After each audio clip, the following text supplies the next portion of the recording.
নমস্কার।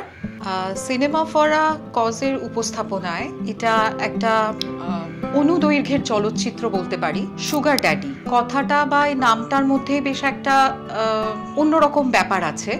আমরা সমাজের একটা চিত্রকে তুলে ধরতে চেয়েছি এই অনুদৈর্ঘ্যের চলচ্চিত্রের মাধ্যমে। ছোট ছোট মেয়েরা যারা একটু বড় হচ্ছে, তারা অনেক সময় বাড়ির অভিভাবকদের অবহেলার শিকার হয় বা তাদের মানসিক চাহিদাটা পূরণ হয় না। তখন তারা বস্তুগত জীবন বা আমাদের যে জীবনের মানে সত্যি বলতে মেটেরিয়ালিস্টিক লাইফ যেটা, সেই দিকে ঝুঁকে পড়ে। দামি দামি জিনিসপত্র দিয়ে নিজের মনটাকে ভালো রাখা, এগুলো একটা ক্ষণিকের আনন্দ, তারপরেই আবার একটা কিছুর প্রয়োজন। তার জন্য তারা বেশ একটু বেশি বয়স্ক প্রেমিক যারা জীবনে প্রতিষ্ঠিত বা প্রেমিকা এইরকম মানুষদের সঙ্গে নিজেদেরকে জড়িয়ে ফেলে। আর এইরকম মানুষগুলো কোথাও এই একাকিত্বে ভোগা ছোট ছোট ছেলে মেয়েদেরকে নিজেদের ফাঁদে বলুন বা লালসার শিকার করে বলুন, নিজেদের ইচ্ছাগুলোকে মিটিয়ে নেয়। এবং একটা সময় গিয়ে এই যে ছোট ছোট বা বয়ঃসন্ধির ছেলেমেয়েরা বা কৈশোরে পা দেয়া ছেলেমেয়েরা, এরা এমন একটা পরিস্থিতির শিকার হয় বা এমন একটা জায়গায় গিয়ে পৌঁছায় বা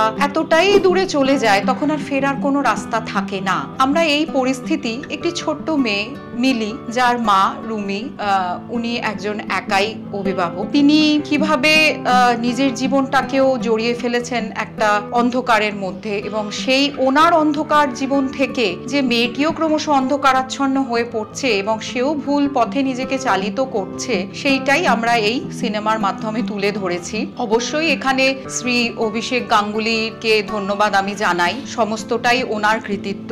আমার তরফ থেকে সমগ্র টিম যারা আছে ক্যামেরার পিছনে, প্রত্যেককে অসংখ্য ধন্যবাদ। তাদের মানে সহযোগিতা না থাকলে বা পরিশ্রম না থাকলে হয়তো এই কাজটা তৈরি হতো না আর কি, বা অনুদৈর্ঘ্যের চলচ্চিত্রটা হতো না। সমস্ত দর্শকদের বা আপনাদের বলি, আপনারা আমাদের সঙ্গে একটু থাকুন, সহযোগিতা করুন। ধন্যবাদ।